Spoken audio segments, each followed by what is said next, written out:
Hello everyone. जैसे कि आप सभी जानते हो कि अभी तक हमने चैप्टर 1 और चैप्टर 2 को कंप्लीट कर लिया है।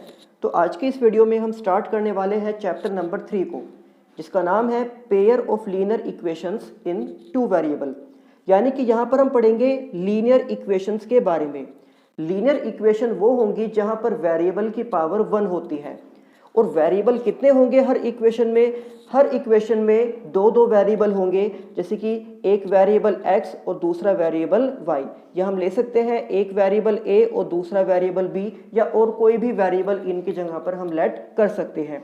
और कितनी कितनी इक्वेशंस यहाँ हर सम में आएंगी, तो उसके लिए कहा गया है कि पेयर, यानी कि हर एक सवाल में हम दो इक्वेशंस के बारे में पढ़ेंगे। तो इक्वेशन को किस तरीके से रिप्रेजेंट किया जाता है ये हमने 9th क्लास में भी पढ़ा था। क्योंकि आपको याद होगा 9th क्लास के अंदर एक चैप्टर था जिसका नाम था linear equation in two variable. वहां पर हर एक सवाल के अंदर एक इक्वेशन आती थी जिसके अंदर होते थे दो वेरिएबल। जनरली अगर हम बात करें तो लीनियर इक्वेशन को, जिसमें दो वेरिएबल होते हैं, उसको हम लिख सकते हैं ax plus by plus c equals to 0। ये हमने 9th क्लास के अंदर पढ़ा था। और अब हम यहाँ पर पढ़ेंगे पेयर ऑफ लीनियर इक्वेशंस के बारे में। यानी कि एक ही सवाल में इस टाइप की दो इक्वेशंस होंगी जिनमें वेरिएबल x और y होंगे। तो चलिए स्टार्ट करते हैं। पहले हम एक्सरसाइज 3.1 से। यहाँ पर फर्स्ट सम की स्टेटमेंट है, Aftab tales his daughter 7 years ago I was 7 times as old as you were then।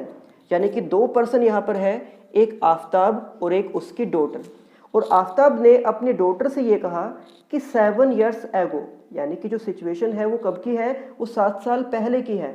कि 7 years ago I was 7 times as old as you were then। कि 7 साल पहले जो आफ्ताब की एज थी वो कितनी थी? वो उसकी डॉटर की एज के 7 टाइम्स थी।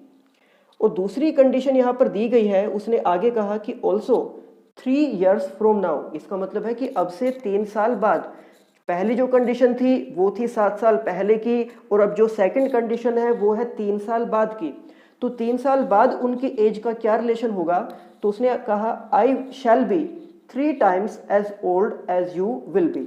कि 3 साल बाद उनकी एज का रिलेशन ये हो जाएगा कि जो आफ्ताब की एज होगी वो उसके डॉटर की एज के 3 टाइम्स हो जाएगी। अब हमें आगे कहा गया है कि represent this situation algebraically and graphically. तो इसमें एल्जेब्रिकली का मीन्स होता है कि इस सिचुएशन को इक्वेशन की फॉर्म में रिप्रेजेंट करना। ये हमने 9th क्लास में किया था कि किसी एक सिचुएशन को हम किस तरीके से वेरिएबल को लेट करके एक इक्वेशन में कन्वर्ट कर सकते हैं।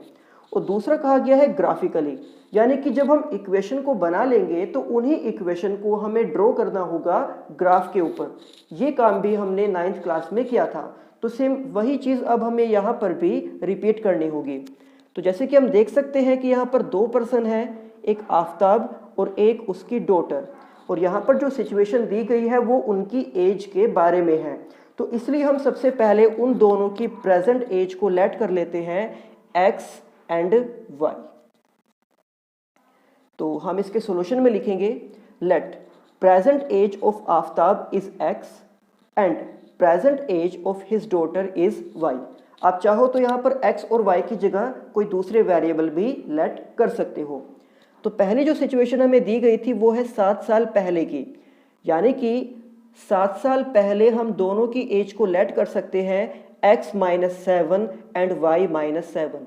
जैसे कि अगर हम मानकर चले कि किसी की प्रेजेंट एज 50 years है, 50 साल है, तो 7 साल पहले उसकी एज कितनी थी ये निकालने के लिए हम क्या करेंगे? उसकी एज में से 7 को सब्ट्रैक्ट कर देंगे, माइनस कर देंगे।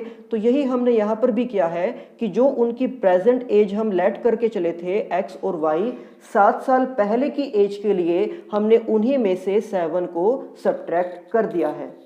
अब मानकर चलो अगर हमें 5 साल पहले की एज फाइंड करनी होती तो हम इसको क्या लिखते? x - 5 y - 5। या 10 साल पहले की एज हमें लिखनी होती तो हम उसको लिखते x minus 10 and y minus 10।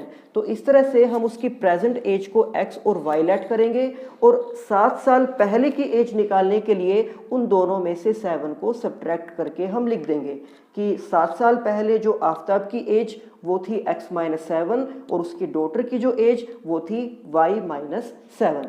अब जो क्वेश्चन के अकॉर्डिंग इन दोनों का रिलेशन है वो क्या कहा गया था कि आफ्ताब की एज यानी कि x माइनस 7 किसके इक्वल थी, उसकी डॉटर की एज के 7 टाइम्स के इक्वल थी। आफ्ताब की एज यानी कि x माइनस 7 को हम किसके इक्वल में लिखेंगे, हम इसको उसकी डॉटर की एज के 7 टाइम्स के इक्वल लिखेंगे। तो यहाँ से हम ये एक इक्वेशन बनाएंगे जहाँ पर हमने सबसे पहले लिखा है आफ्ताब की एज यानी कि x माइनस 7 को, और फिर किसके इक्वल में उसको लिखा गया, उसी की डॉटर की एज यानी कि y माइनस 7 के 7 टाइम्स के इक्वल। 7 टाइम्स का मतलब ये होगा कि हम उसकी डॉटर की एज को 7 से मल्टीप्लाई कर देंगे। अब इसको आगे सोल्व करने के लिए हम इस 7 को पहले मल्टीप्लाई करेंगे y के साथ, तो ये बन जाएगा 7y। अब इसी 7 को हम मल्टीप्लाई करेंगे इस माइनस 7 के साथ, तो इन दोनों का प्रोडक्ट आ जाएगा माइनस 49। अब यहाँ पर आप देख सकते हो कि इस स्टेप में जिस जिस टर्म के अंदर वेरिएबल्स हैं हम उनको एक साइड में लिख देंगे और जो कांस्टेंट टर्म है उनको हम दूसरी साइड में लिख देंगे। तो इसलिए हमने सबसे पहले इस x को यहाँ पर एज इट इज लिख दिया है। उसके बाद ये जो 7y है इसको हम ले जाएंगे लेफ्ट हैंड साइड में और लेफ्ट हैंड साइड में जाकर ये माइनस का हो जाएगा। फिर राइट हैंड साइड में हमने लिखा है इस माइनस 49 को, और लेफ्ट हैंड साइड में ये जो माइनस 7 था ये राइट हैंड साइड में आकर कन्वर्ट हो जाएगा प्लस में। अब आगे हम माइनस 49 प्लस 7 को सोल्व करके लिख सकते हैं माइनस 42, क्योंकि इसमें माइनस वाला नंबर बड़ा है तो इसलिए इनका आंसर माइनस में ही आएगा। तो इस तरह से हमें हमारी ये एक फर्स्ट इक्वेशन मिल गई है जो कि है x minus 7y equals to minus 42। आप देख सकते हो कि यहाँ पर दो वेरिएबल हैं, एक x एक y, और दोनों की कोई पावर अलग से नहीं लिखी गई, यानी कि दोनों की पावर को हम 1 मान सकते हैं। तो इस तरह से किस टाइप की इक्वेशन है, ये लीनियर इक्वेशन है जिसमें दो वेरिएबल्स का यूज किया गया है। अब इसी इक्वेशन को अगर हमें ग्राफिकली रिप्रेजेंट करना है तो आप सभी जानते हो कि उसके लिए हमें कुछ पॉइंट्स फाइंड आउट करने होते हैं। हम चाहे तो 2, 3, 4 कितने भी पॉइंट फाइंड कर सकते हैं, लेकिन कम से कम 2 पॉइंट तो जरूर फाइंड करने होंगे। जिसके लिए हम क्या करते हैं कि एक बार x को 0 पुट करके y की वैल्यू फाइंड करते हैं और एक बार y को 0 पुट करके x की वैल्यू फाइंड कर लेते हैं। तो पॉइंट्स को फाइंड आउट करने के लिए इस इक्वेशन में हमने सबसे पहले x को 0 के इक्वल पुट कर दिया। आप देख सकते हो कि यहाँ इस x की जगह पर हमने लिख दिया है 0 और बाकी के टर्म्स को एज इट इज हमने लिख दिया है minus 7y equals to minus 42। अब ये 0 तो यहाँ से हट जाएगा क्योंकि 0 की कोई वैल्यू नहीं होती। उसके बाद इस स्टेप में क्योंकि दोनों तरफ माइनस है तो माइनस से माइनस कैंसिल हो जाएगा और हमारे पास बचेगा 7y इक्वल्स टू 42। अब ये जो 7 है इसको हम ट्रांसपोज करेंगे राइट हैंड साइड में और ये उधर जाकर 42 के डिवाइड में चला जाएगा।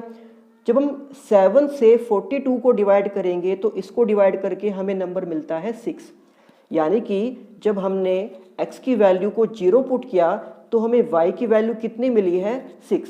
अब इसको हम एक कोऑर्डिनेट के रूप में लिख देंगे और जब भी किसी पॉइंट के कोऑर्डिनेट्स लिखे जाते हैं तो उनको हम ऐसे ब्रैकेट में लिखते हैं, जहां पर सबसे पहले हम x का नंबर लिखते हैं जो कि है 0, उसके बाद कोमा और फिर हम लिखते हैं y का नंबर जो कि है 6। तो इस तरह से ये फर्स्ट पॉइंट हमने फाइंड आउट कर लिया है जिसके कोऑर्डिनेट हैं 0,6।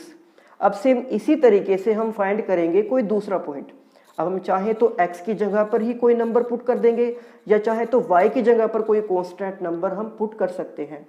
तो वैसे तो हमारा सिंपल सा मेथड ये होता है कि एक बार x को 0 पुट करना और एक बार y को 0 पुट करना, पर आप ये इक्वेशन में देख सकते हो कि अगर हम यहाँ पर y को 0 पुट कर देंगे तो y को 0 पुट करने से ये सेकंड टर्म पूरी तरह से ख़त्म हो जाएगी और यहाँ पर हम कह सकते हैं कि x की वैल्यू हमें कितनी मिल जाएगी, -42, जिसको ग्राफ के ऊपर रिप्रेजेंट करना थोड़ा डिफिकल्ट हो जाएगा क्योंकि जब हमने पहला पॉइंट फाइंड किया है उसके नंबर हमें मिले हैं 0,6, जिसको हम 1 के गैप के साथ या 2 के गैप के साथ रिप्रेजेंट कर सकते हैं, लेकिन -42 को 1 या 2 के गैप के साथ रिप्रेजेंट करने के लिए हमें बड़ा ग्राफ पेपर चाहिए होगा जो कि हमारे पास ईजिली अवेलेबल नहीं होता। तो इसलिए हम यहाँ पर y को 0 पुट नहीं करेंगे, यहाँ पर हमने अपनी तरफ से y की जगह पर नंबर पुट कर दिया है 5। आप चाहो तो कोई दूसरा नंबर भी यहाँ पर पुट कर सकते हो। तो सेकंड टर्म में जो y था वहाँ पर हमने y की जगह पर 5 रख दिया है। उसके बाद 7 और 5 का प्रोडक्ट होता है 35 और इस -35 को हम राइट हैंड साइड में ले जाएंगे प्लस में। अब राइट हैंड साइड में -42 एंड +35, आप देख सकते हो कि माइनस का नंबर यहाँ पर बड़ा है तो इनको सोल्व करके हमारे पास आता है -7। तो इस तरह से हम कह सकते हैं कि जब हमने y की वैल्यू को 5 पुट किया तो x की वैल्यू हमें क्या मिल गई, -7। इसको भी हम कोऑर्डिनेट्स के रूप में लिखेंगे तो कोऑर्डिनेट्स में सबसे पहले x का नंबर लिखा जाएगा, इसलिए हमने पहले लिख दिया है वहाँ -7 को, उसके बाद y की वैल्यू यानी कि 5 को हमने लिख दिया है। तो इस तरह से हम कह सकते हैं कि जो हमारी फर्स्ट इक्वेशन बनी थी x - 7y = -42, उसके दो कोऑर्डिनेट्स हैं 0,6 एंड -7,5। अब इसको ग्राफ के ऊपर रिप्रेजेंट करने के लिए हम एक ग्राफ पेपर लेंगे और उसमें दो एक्सिस ड्रॉ करेंगे, एक होगा x एक्सिस, दूसरा होगा y एक्सिस। तो आप ये देख सकते हो कि एक ग्राफ पेपर के ऊपर हमने एक x एक्सिस यानी कि हॉरिजॉन्टल लाइन और एक y एक्सिस यानी कि वर्टिकल लाइन को ड्रॉ किया है और इनके ऊपर इक्वल डिस्टेंस का गैप लेके कुछ नंबर्स मेंशन कर दिए हैं। x एक्सिस पर राइट साइड में पॉजिटिव नंबर्स होते हैं और लेफ्ट साइड में नेगेटिव नंबर्स। इसी तरह से y एक्सिस में ऊपर की साइड होते हैं पॉजिटिव नंबर और नीचे डाउनवर्ड डायरेक्शन में होते हैं नेगेटिव नंबर, और जहां पर ये दोनों एक्सिस एक दूसरे को इंटरसेक्ट करते हैं वो होता है ओरिजिन, जिसके कोऑर्डिनेट हम लिख सकते हैं 0,0।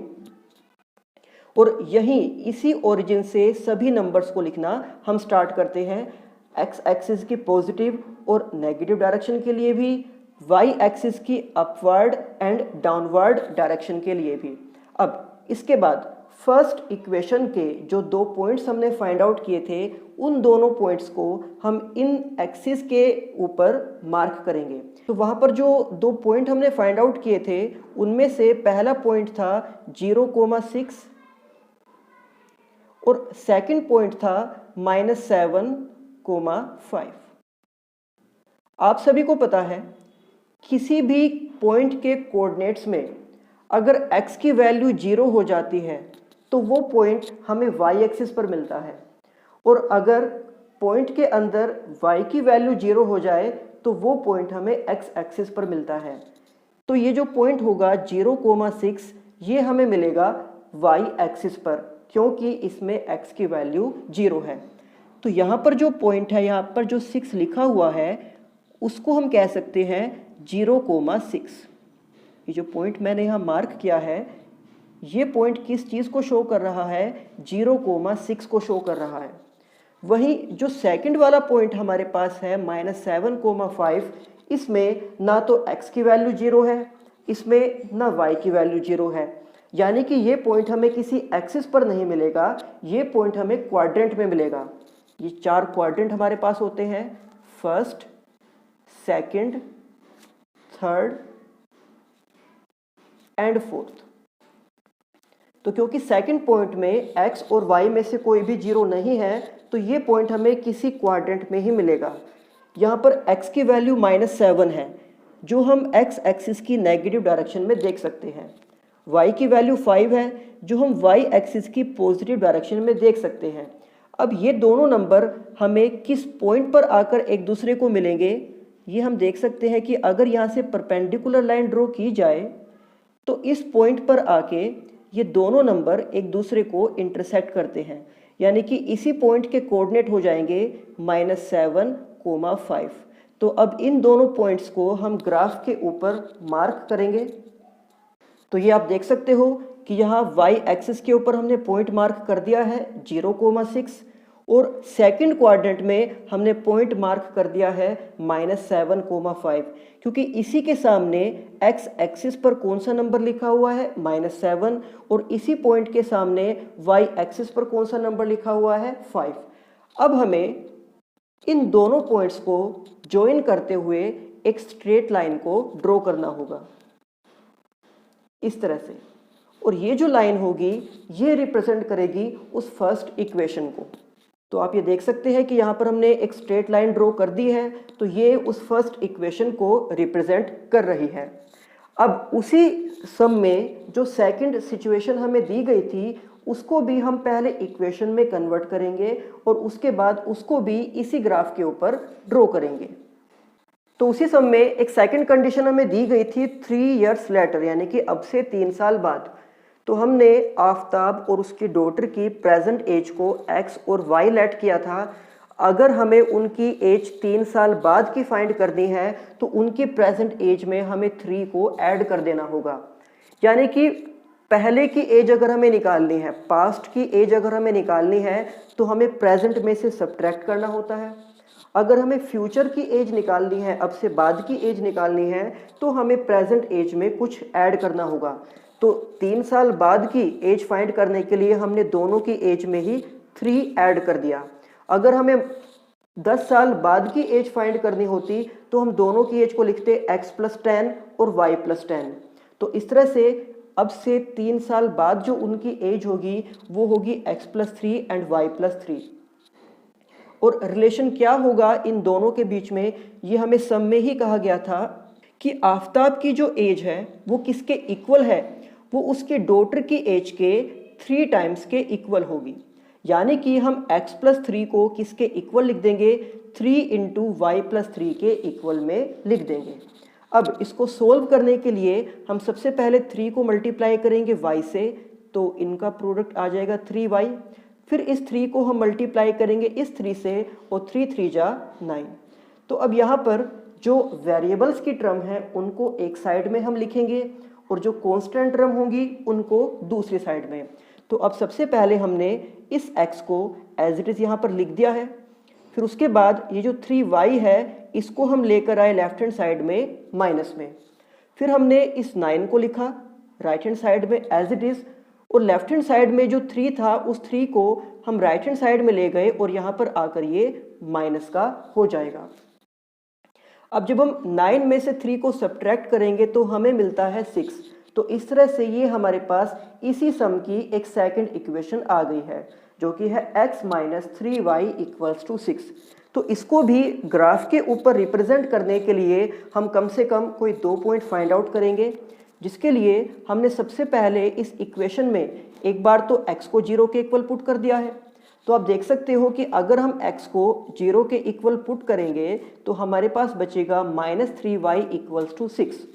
और इस -3 को जब हम राइट हैंड साइड में लेकर जाएंगे डिवाइड में, तो 6 को 3 से डिवाइड करने के बाद हमारे पास बचता है 2। लेकिन यहाँ पर माइनस का साइन लगा हुआ था इसलिए हम इसको लिखेंगे -2। तो यहाँ पर हम देख सकते हैं कि अगर x की वैल्यू को 0 पुट किया गया तो y की वैल्यू हमारे पास मिलती है -2। अब इसको कोऑर्डिनेट्स की फॉर्म में लिखने के लिए हम ब्रैकेट के अंदर लिख देंगे 0, -2, यानी कि पहले x का नंबर उसके बाद y का नंबर। फिर सेकंड पॉइंट फाइंड करने के लिए हमने यहाँ पर पुट किया है y = 0। आप चाहो तो इसकी जगह पर कोई दूसरा नंबर भी रख सकते हो।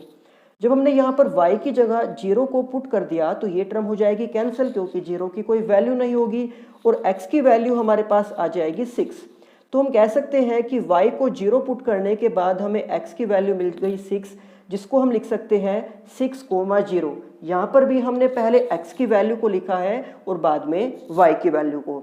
अब उसी वाले ग्राफ पर जहाँ पर हमने फर्स्ट इक्वेशन को रिप्रेजेंट किया था, अब उसी ग्राफ पर हम इन दोनों पॉइंट्स को मार्क करेंगे 0, -2 एंड 6, 0 और उसके बाद उन दोनों पॉइंट्स को ज्वाइन करके एक स्ट्रेट लाइन को ड्रॉ कर देंगे। तो आप ये देख सकते हो कि उसी वाले ग्राफ पर हमने इन दोनों पॉइंट्स को मार्क कर दिया है, जिसमें से एक है 6, 0।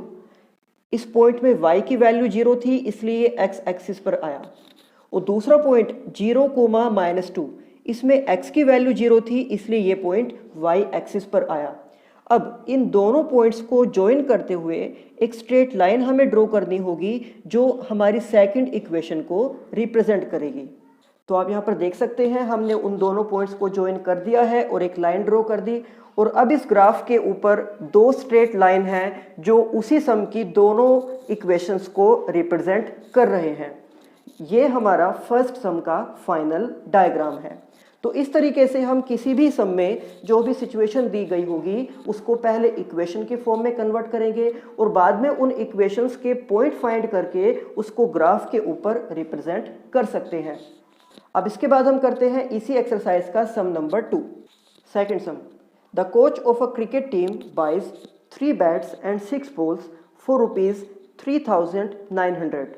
Later, she buys another bat and 3 more balls of the same kind for ₹1,300.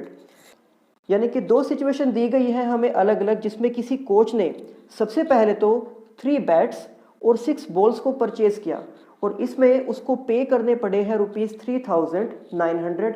उसके बाद उसने एक बैट और 3 balls को परचेज किया जिसके लिए उसको पे करने पड़े हैं ₹1,300।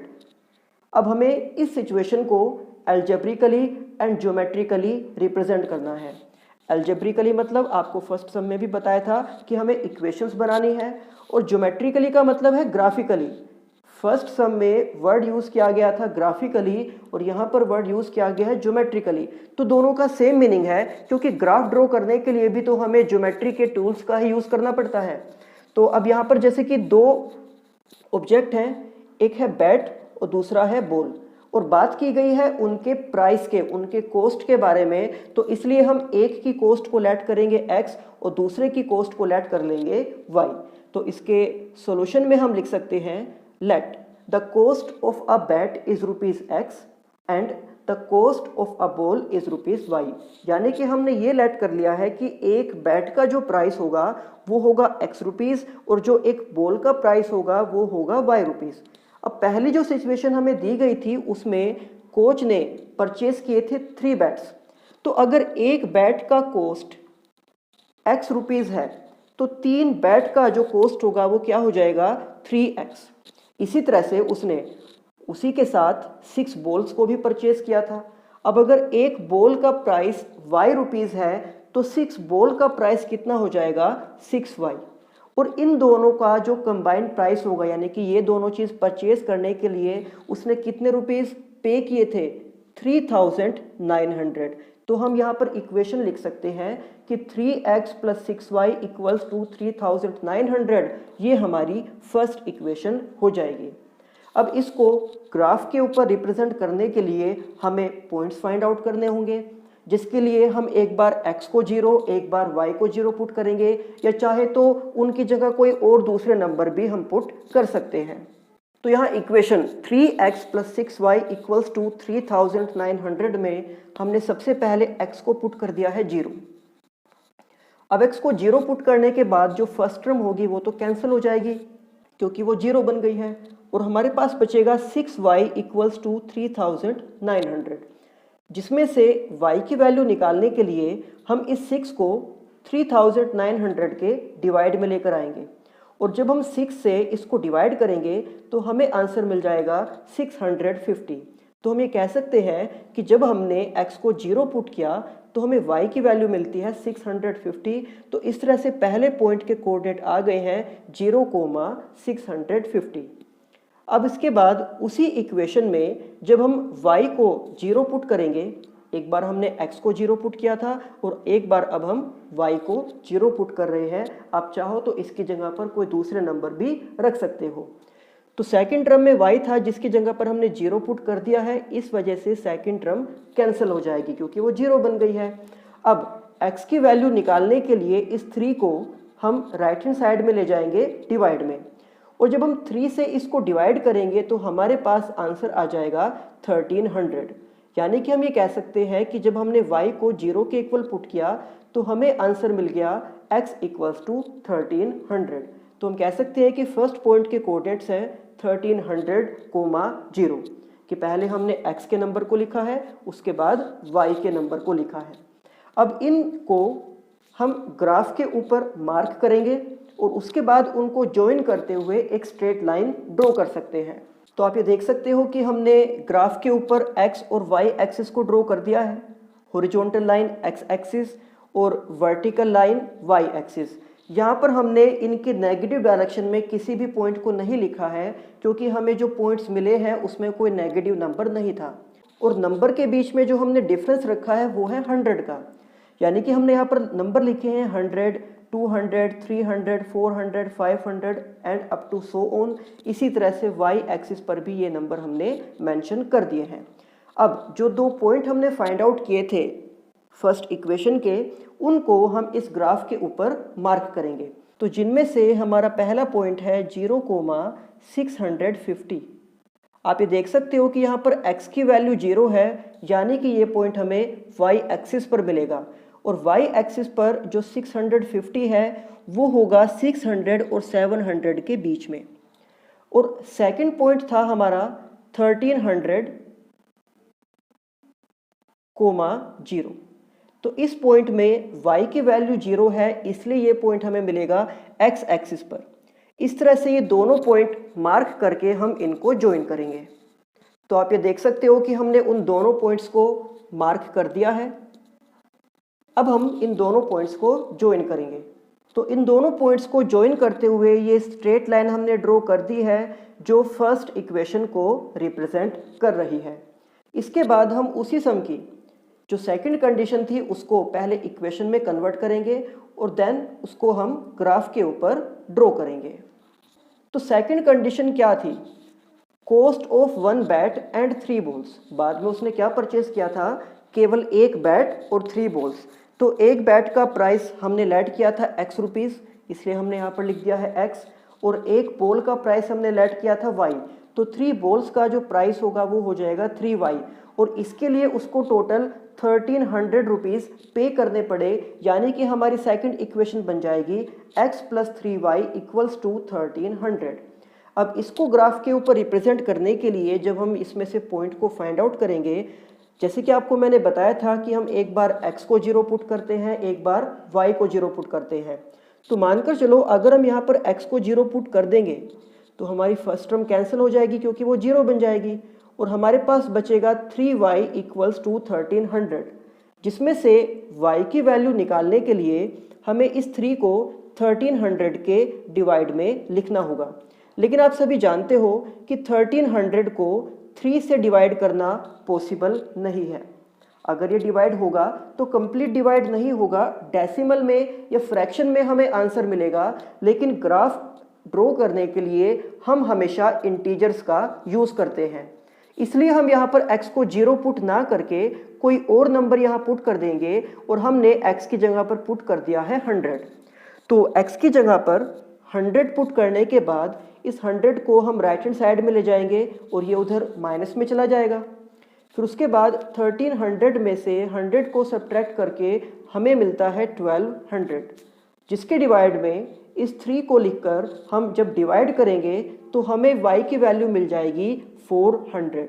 तो इस तरह से हम कह सकते हैं कि जब हमने x को 100 पुट किया तो हमें y की वैल्यू मिल जाती है 400। तो हमारे पहले पॉइंट के कोऑर्डिनेट हो जाएंगे 100, 400। अब इसके बाद सेकंड पॉइंट निकालने के लिए इसी इक्वेशन में हम y को 0 पुट कर देंगे, जिस वजह से सेकंड टर्म हमारी कैंसिल हो जाएगी क्योंकि उसकी वैल्यू 0 बन गई है। तो इस तरह से हमारे पास x की वैल्यू आती है 1300 और सेकंड पॉइंट के कोऑर्डिनेट बन जाएंगे 1300, 0। अब इन दोनों पॉइंट्स को भी हम उसी ग्राफ के ऊपर मार्क करके जब हम ज्वाइन करेंगे तो जो लाइन हमें मिलेगी वो सेकंड इक्वेशन को रिप्रेजेंट करेगी। तो सबसे पहले हम उसी ग्राफ के ऊपर 100, 400 एंड 1300, 0 को मार्क करेंगे। तो ये आप देख सकते हो कि 1300, 0 ये वही पॉइंट है जो कि फर्स्ट इक्वेशन में भी आया था, यानी कि ये पॉइंट दोनों इक्वेशन का कॉमन पॉइंट हो गया, तो इसको दोबारा से मार्क करने की नीड नहीं होगी। और जो पॉइंट था 100,4 उसको हमने यहाँ पर मार्क किया है क्योंकि इसी के सामने x की वैल्यू 100 है और इसी के सामने y की वैल्यू 400 है। तो जब इन दोनों पॉइंट्स को हम ज्वाइन करेंगे तो यहाँ पर एक लाइन बन जाएगी जो सेकंड इक्वेशन को रिप्रेजेंट करेगी। तो इस तरह से ये हमारा फाइनल ग्राफ है सम नंबर 2 के लिए, जहाँ पर दो लाइन उन दोनों इक्वेशंस को रिप्रेजेंट कर रही हैं। सम नंबर 3 की स्टेटमेंट में हमें दिया गया है the cost of 2 kg of apples and 1 kg of grapes on a day was found to be ₹160। जैसे सम नंबर 2 में बैट्स एंड बॉल के प्राइस के बारे में बात की गई थी, यहाँ पर दो ऑब्जेक्ट हमारे पास है एप्पल्स एंड ग्रेप्स। तो पहली कंडीशन में एप्पल्स की क्वांटिटी है 2 kg और ग्रेप्स की क्वांटिटी है 1 kg और इनका जो कंबाइंड प्राइस है वो है टोटल ₹160, जहां से हम अपनी फर्स्ट इक्वेशन को क्रिएट कर सकते हैं।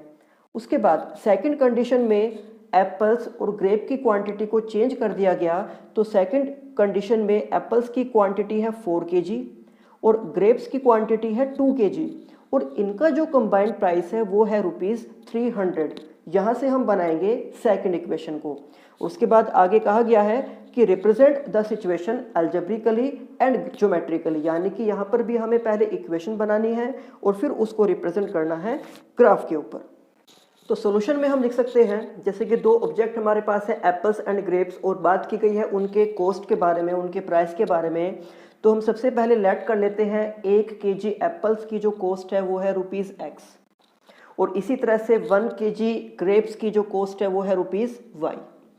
अब फर्स्ट कंडीशन में जो उनकी क्वांटिटीज थी, एप्पल्स की क्वांटिटी थी 2 kg। अगर 1 किलो एप्पल का प्राइस x रुपीज़ है तो 2 kg एप्पल का प्राइस हो जाएगा 2x। सिमिलरली अगर 1 kg ग्रेप्स का प्राइस y रुपीज़ है तो यहाँ पर हम 1 kg ग्रेप्स ही परचेज कर रहे हैं, तो हमने वहाँ पर y को लिख दिया है। एंड 2x प्लस y यानी कि दोनों फ्रूट्स का जो कंबाइंड प्राइस है वो फर्स्ट कंडीशन में हमें दिया गया था ₹160, तो राइट हैंड साइड में हम यहाँ 160 को लिख सकते हैं। इस तरह से हमारे पास ये फर्स्ट इक्वेशन आ गई है 2x plus y equals to 160। अब ग्राफ के ऊपर रिप्रेजेंट करने के लिए हम पहले दो पॉइंट फाइंड करेंगे, जिसके लिए हमने एक बार x को 0 पुट किया और एक बार y को 0 पुट किया। तो जब हम यहाँ पर x को 0 पुट करेंगे हमारे पास y की वैल्यू आ जाएगी 160। तो इस तरह से फर्स्ट पॉइंट के कोऑर्डिनेट है 0,160 एंड देन जब हमने y को 0 पुट किया तो हमारे पास 2x इक्वल्स टू 160 आता है, जिसमें से x की वैल्यू निकालने के लिए हमने जब 2 से 160 को डिवाइड किया तो हमारे पास आंसर आ गया 80, यानी कि y को 0 पुट करने पर x की वैल्यू हमें मिलती है 80। तो इसको पॉइंट्स के फॉर्म में हम लिख सकते हैं 80,0। अब इन दोनों पॉइंट 0,160 एंड 80,0 को हम ग्राफ के ऊपर मार्क करेंगे। तो ये आप देख सकते हो कि यहाँ पर हमने ग्राफ ड्रॉ किया है जिसमें horizontal line x axis and vertical line y axis, और जो यहाँ पर नंबर्स के बीच में डिफरेंस हमने लिया है वो है 10 का। x एक्सिस पर हमने नंबर लिखे हैं 10, 20, 30 और इसी तरह से y एक्सिस पर भी हमने नंबर्स को लिख दिया है। और यहाँ पर भी हमने नेगेटिव नंबर्स इसलिए नहीं लिए क्योंकि जो पॉइंट हमने फाइंड किए थे उसमें कोई नेगेटिव नंबर नहीं था। अब उन दोनों पॉइंट्स को इस ग्राफ के ऊपर हम मार्क करेंगे। तो आप ये देख सकते हो कि वो जो दो पॉइंट हमारे पास थे 80,0 उसको हमने x एक्सिस के ऊपर मार्क कर दिया है क्योंकि यहाँ y की वैल्यू 0 है, और जो दूसरा पॉइंट था 0,160 उसको हमने y एक्सिस के ऊपर मार्क कर दिया है क्योंकि इसमें x की वैल्यू 0 है। अब इन दोनों पॉइंट्स को ज्वाइन करते हुए एक लाइन हम ड्रॉ करेंगे। तो आप ये देख सकते हो जो लाइन हमने यहाँ पर ड्रॉ की है ये उस फर्स्ट इक्वेशन को रिप्रेजेंट कर रही है। इसी तरह से अब हम सेकंड कंडीशन को भी इक्वेशन के फॉर्म में लिखेंगे एंड देन उसको ग्राफ के ऊपर ड्रॉ करेंगे। सेकंड कंडीशन में जो एप्पल्स की क्वांटिटी है वो है 4 kg, यानी कि उनका प्राइस हो जाएगा 4x, और ग्रेप्स की क्वांटिटी है 2 kg तो उनका प्राइस हो जाएगा 2y, जिसको हम लिख सकते हैं इक्वेशन की फॉर्म में 4x + 2y, और इनका कंबाइंड प्राइस 300 था, तो हमने राइट हैंड साइड में 300 को लिख दिया है। तो ये सेकंड इक्वेशन हमारे पास है 4x + 2y = 300, जिसके पॉइंट निकालने के लिए हम एक बार x को 0 पुट करेंगे और एक बार y को 0 पुट करेंगे। तो जब हमने सबसे पहले यहाँ पर x को 0 पुट किया तो फर्स्ट इक्वेशन 0 बन जाएगी, और y की वैल्यू निकालने के लिए हम 2 को 300 के डिवाइड में लेकर जाएंगे, तो y की वैल्यू हमें मिलती है 150, यानी कि फर्स्ट पॉइंट के कोऑर्डिनेट आ जाएंगे 0,150। इसी तरह से दूसरा पॉइंट निकालने के लिए हमने यहाँ इक्वेशन में y को 0 पुट कर दिया, जिससे इसकी सेकंड वाली टर्म 0 हो गई, और x की वैल्यू को फाइंड करने के लिए हमने 4 को 300 के डिवाइड में लिख दिया, और डिवाइड करने के बाद x की वैल्यू हमें मिलती है 75। तो हम यहाँ पर सेकंड पॉइंट लिख सकते हैं 75,0। अब उसी ग्राफ के ऊपर इन दोनों पॉइंट्स को भी हम मार्क करेंगे एंड देन इन दोनों पॉइंट्स को ज्वाइन करेंगे। तो आप ये देख सकते हो कि हमने सेकंड इक्वेशन के पॉइंट्स को मार्क कर दिया है। सबसे पहला है x एक्सिस के ऊपर 75,0 और उसके बाद y एक्सिस पर 0,150। अब इन दोनों पॉइंट्स को ज्वाइन करते हुए एक सेकंड लाइन हम ड्रॉ कर देंगे।